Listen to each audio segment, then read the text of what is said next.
بسم اللہ الرحمن الرحیم۔ عزیز طلباء و طلبات، السلام علیکم۔ فار ایور ایجوکیشن کے پلیٹ فارم پر ایک نئے لیکچر کے ساتھ حاضر ہوں، اور آج کا ہمارا لیکچر جماعت نحم کے سبق نمبر 11 قدر ایاز کا خلاصہ ہے۔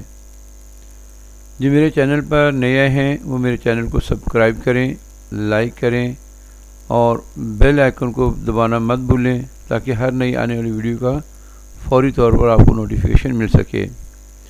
بیٹا، خلاصے کا سوال بورڈ میں 5 نمبر کا آتا ہے۔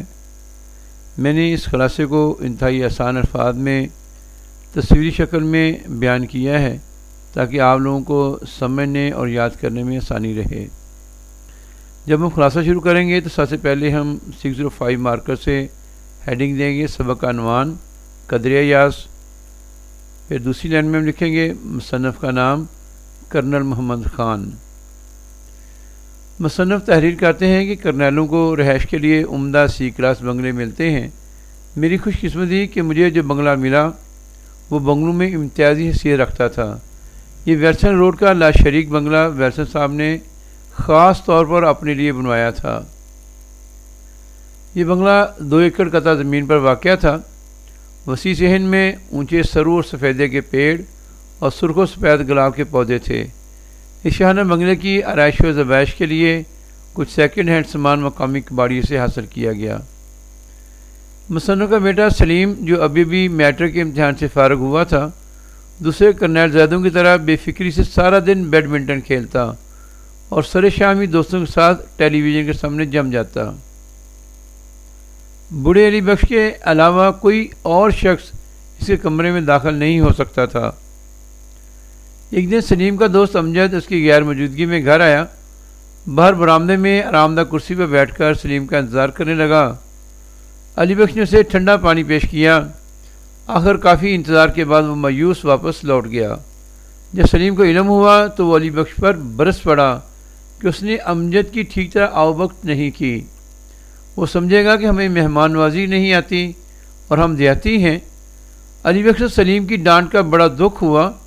علی بخش سلیم کی ڈانٹ کے متعلق مصنف کو بتا ہی رہا تھا کہ سلیم آ گیا اور علی بخش کے خلاف شکایت کرنے لگا۔ دونوں کے درمیان جھگڑا معمولی تھا مگر دونوں کے لیے انا کا مسئلہ بن چکا تھا۔ علی بخش کو گلا تھا کہ اسے دیہاتی کہا گیا ہے اور سلیم کو شکوہ تھا کہ اسے دیہاتی سمجھا گیا ہوگا۔ تب مصنف نے ایک دیہاتی لڑکے کی کہانی سنائی جو گاؤں سے پرائمری پاس کر کے شہر کے ہائی اسکول میں داخل ہوا۔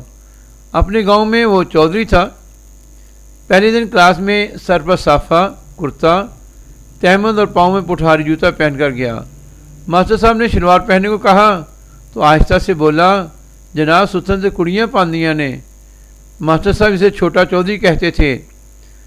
سلیم کہنے لگا کہ وہ پتلون کیوں نہیں پہنتا تھا۔ کرنل صاحب نے جواب دیا کہ ان دنوں پتلون بہت کم لوگ پہنتے تھے۔ اسکول کے ایک سیکنڈ ہینڈ ماسٹر صاحب تھے جو سوٹ پہنتے تھے، لاہور کے رہنے والے تھے۔ ہر فکر میں 2-3 لفظ انگریزی زبان کے لازمی بولتے تھے۔ ماسٹر صاحب ہاکی کے کھلاڑی اور شکار کے شوقین تھے۔ ایک مرتبہ شکار کھیلتے ہوئے چھوٹے چودھری کے گاؤں آ پہنچے۔ چھوٹے چودھری نے ان کی خاطر توادہ شروع کی۔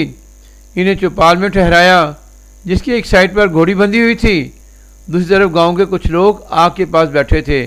ان کے لیے رنگیلی چارپائی بچھائی۔ گاؤں کا نائی ماسٹر صاحب کے پاؤں دبانے لگا۔ ایک نوکر کو تازہ مکئی کے بھٹے بنوا کر لانے کو کہا۔ ماسٹر صاحب نے چائے کی فرمائش کی۔ دوڑ دھوپ کے بعد مقامی حکیم کے گھر سے چائے ملی۔ چائے ان دنوں صرف مریضوں کو پلائی جاتی تھی۔ ماسٹر جی کو چائے کچی پکی بد ذائقہ لسی کی طرح پیش کی گئی۔ ماسٹر جی نے ایک گھونٹ لگایا اور رکھ دی۔ تاہم اس کی تلافی رات کے کھانے پر مرغ کے سالن سے کر دی گئی۔ رات کو ماسٹر صاحب چوپال میں سوئے جس کے ایک حصے میں ساری رات گھوڑی کھانستی رہی۔ صبح انہیں کھیتوں کی سیر کرائی گئی۔ مسجد کے غسل خانے میں غسل کے بعد ناشتہ کرانے کے بعد انہیں رخصت کیا گیا۔ سلیم نے یہ سنا تو حیران ہو کر کہنے لگا، پھر چھوٹا چودھری شرم کے مارے اسکول نہ جا سکا ہوگا۔ مصنف نے بتایا کہ چھوٹا چودھری اسکول نہ صرف اسکول اور کالج گیا بلکہ پڑھ لکھ کر دستور کے مطابق فوج میں بھرتی ہو گیا۔ سلیم نے چھوٹے چودھری سے ملنے کا اشتیاق ظاہر کیا تو مصنف نے اپنے بازو پھیلا دیے۔ سلیم سمجھ گیا کہ چھوٹا چودھری کون ہے۔ اب سلیم اور علی بخش کی آنکھوں میں ایک دیہاتی کے لیے محبت کی چمک تھی۔